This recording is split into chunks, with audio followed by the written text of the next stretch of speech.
Então, fala você ligado aqui no canal, eu sou o Eduardo Ferrari e trago notícias importantes do Vasco.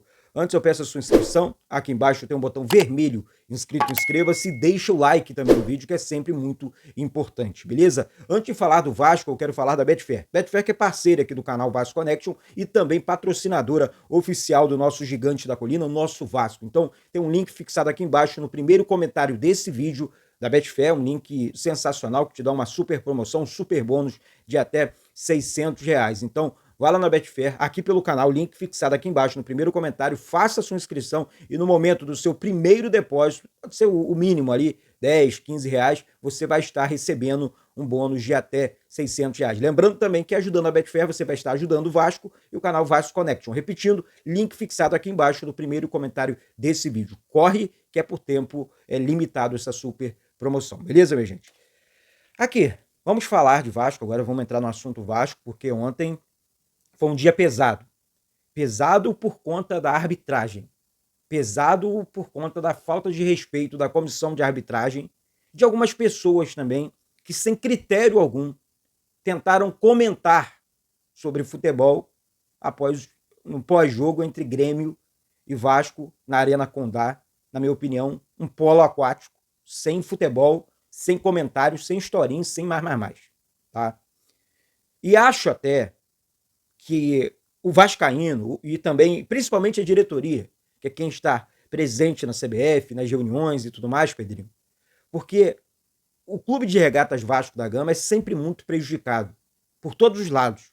É um bombardeio contra o Vasco. E quando você fala de arbitragem, e você olha para o Vasco, você observa o clube mais prejudicado na história do futebol brasileiro por arbitragem A, arbitragem B, e o Vasco precisa se proteger. Ou pelo menos diminuir os prejuízos, perdão. Amanhã, o Vasco vai enfrentar a difícil equipe, tá, do Atlético Goianiense pelas oitavas da Copa do Brasil. Quem apita o jogo é o Rafael Klein, tá? Árbitro.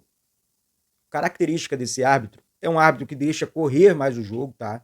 Vou falar para vocês aqui, não é um árbitro para, não, mas um árbitro que quando para o jogo ele conversa, ele tenta conversar bastante com os jogadores. Não tem aquela característica de amarelou para lá, amarelou para cá, não. Não tem, pelo menos não é assim.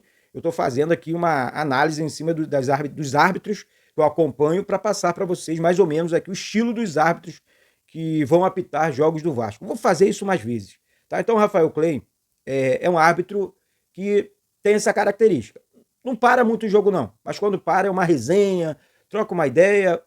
Parte positiva é que ele acalma mais os ânimos dos jogadores dentro de campo. Ele tenta sempre controlar a partida em campo. Então, não é mau árbitro, não, tá? Não é mau árbitro. Se bem que no futebol brasileiro é sempre falar, pô, o cara é bom. Aí chega no jogo do Vasco, a gente passa uma raiva danada, né? Então, não é dos piores, tá bom? Então, fica atento aí, ligado na arbitragem do jogo das oitavas da Copa do Brasil entre Atlético Goianiense e Vasco. Lembrando que o primeiro jogo é lá em Goiânia, tá? Esse jogo amanhã é lá em Goiânia e no dia 6 o Vasco decide em São Januário, tá certo? Vamos de informações, porque o Vasco estaria aí negociando com o atacante Brian Rodrigues, jogador uruguaio de 24 anos. É um jogador bom, tá? Um jogador que eu entendo como, enfim, como um necessário para o Vasco ali. É um valor realmente meio alto, né? Cerca de 4 milhões de euros, 24 milhões de reais na cotação atual. Brian Rodrigues, que pertence, né, ao América do México, é um atacante que sabe fazer gols, é atacante driblador, desculpa, consegue chegar na frente, tem bom passe. E assim, eu só assisti lances pelo YouTube aqui, vídeos do jogador, né? Então, eu tenho que ser honesto com vocês. Pelos vídeos, achei bom jogador. Joga numa liga também onde a pressão é grande, não como no futebol brasileiro, não estou comparando aqui, mas a pressão no México também é uma liga chata de se jogar, é um futebol muito rápido, é um jogador rápido, tá? Um jogador realmente muito rápido e habilidoso, pelo menos que eu enxerguei nos vídeos, tá certo?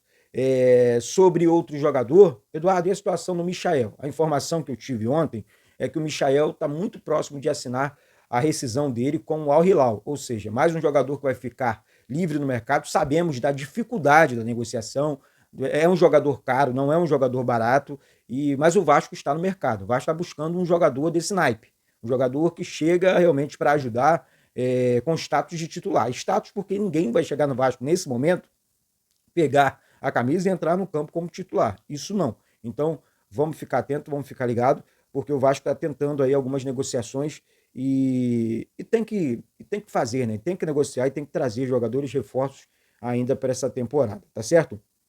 Outra informação importante é que o Verratti teria recusado uma proposta do Catar. Gente, sabemos da importância do Verratti para o elenco do Vasco. Então, que bom que essa informação chegou, que ele recusou a proposta, porque Verratti é um jogador que se paga, Verratti é um jogador que ajuda, que consegue bons resultados para o Vasco. Verratti é um cara que sabe das coisas, é o nosso centroavante, um dos melhores centroavantes do Brasil, é um cara realmente sensacional com a camisa do Vasco. Então, vamos ficar atento e ligado aí, porque são propostas milionárias e, assim, o jogador quer fazer também a vida dele, o mundo dele ali, né? Então, recusou, que bom, tá tudo certo.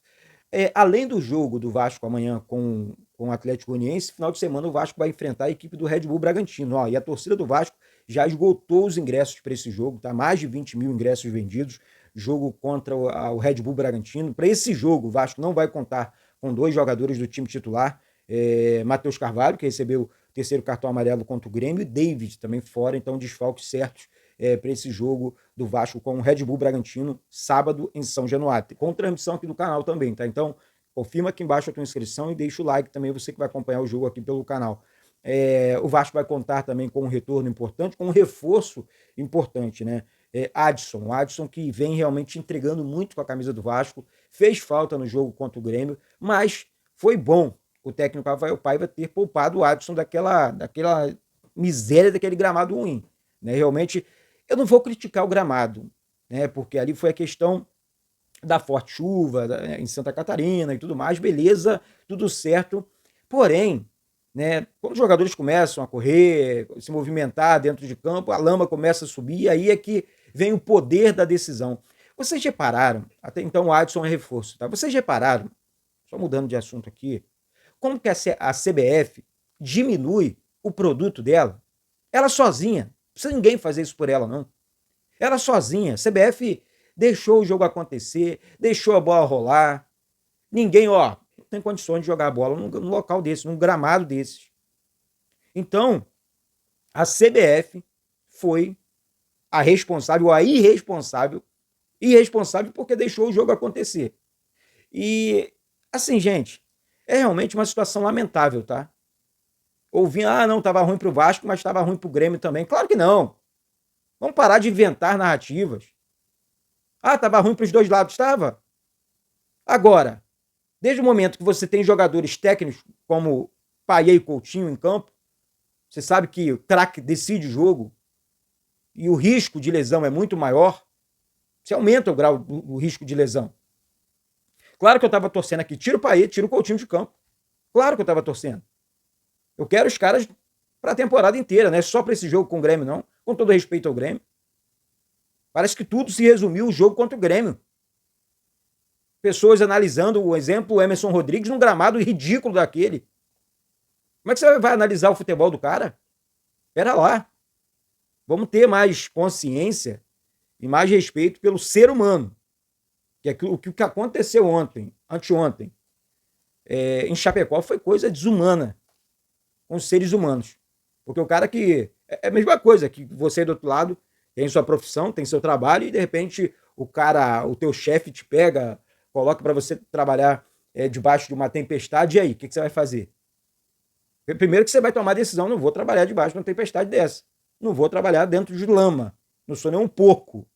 Né? Então, essa é que é a grande realidade. O que aconteceu foi realmente uma situação lamentável. Tá? E eu continuo com a minha posição, ponto. Eu tenho a minha posição, eu tenho aqui minha opinião sobre o que aconteceu. Acho que foi uma covardia com os jogadores e ponto. Não tem historinha, não tem que ficar inventando. O Vasco foi prejudicado.